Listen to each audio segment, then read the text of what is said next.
Magandang buhay! Ako si Ginang Garcia, ang inyong guro sa edukasyon sa pagpapakatao 9. Kumusta kayo?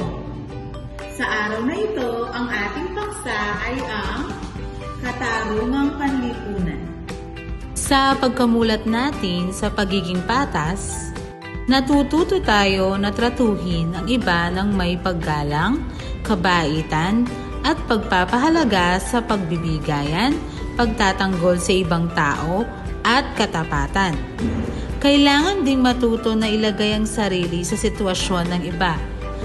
Ang pangunahing kahalagahan ng paghubog sa sarili upang maging patas ay nagdudulot ng paghubog din sa pagnanais na kumilos tungo sa kabutihang panlahat at makapagambag sa lipunan tungo sa mas maayos na pamumuhay.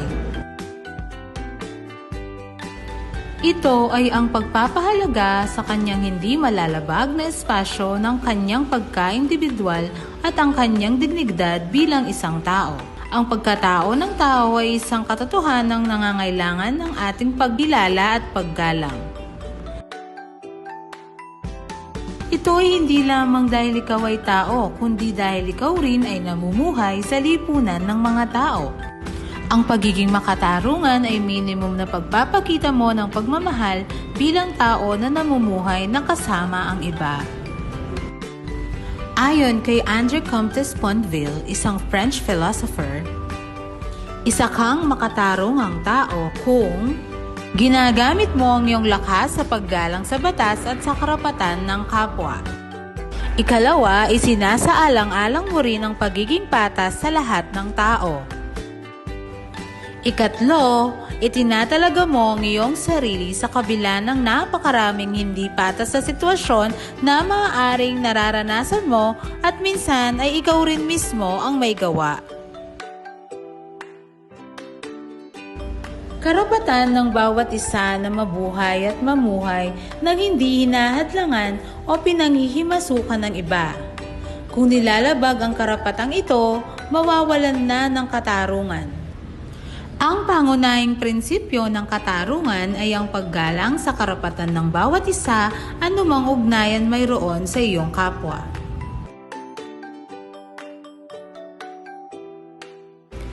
Ang makatarungang ugnayan ay umiiral sa pagitan ng mga tao kung hindi sila umaasa, walang kompetisyon o hindi nag-aagrabyado sa isa't isa.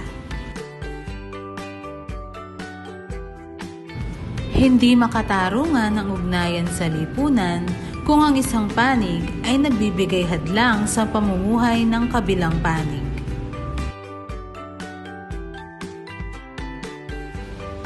Sa pamilya, nararanasan ang mga bagay-bagay na nagbibigay ng kamalayan tungkol sa katarungan.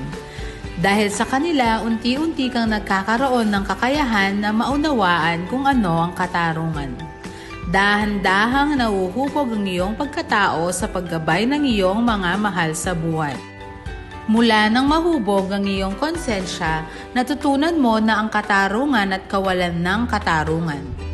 Napakahalaga ng papel ng mga magulang mo sa paghubog ng iyong pagiging makatarungan. Iminumulat ka nila sa katotohanang may karapatan at tungkulin ka bilang tao hindi lamang sa pamilya kundi pati na rin sa lipunan. Ipinapaalala ba palagi ng mga magulang mo sa iyo na kailangan mong gawin ang mga makatarungang bagay sa iyong ugnayan sa iba? Ipinapaunawa din ba nila sa iyo kung ano ang ibig sabihin ng paggalang sa kapwa?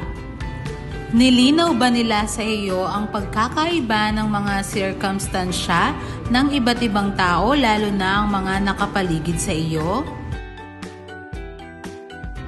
Ngayong natutuhan mo ang kahulugan ng katarungan, kung paano ito nakakabuo ng isang makatarungang ugnayan sa lipunan, hanggang dito na lamang ang ating aralin.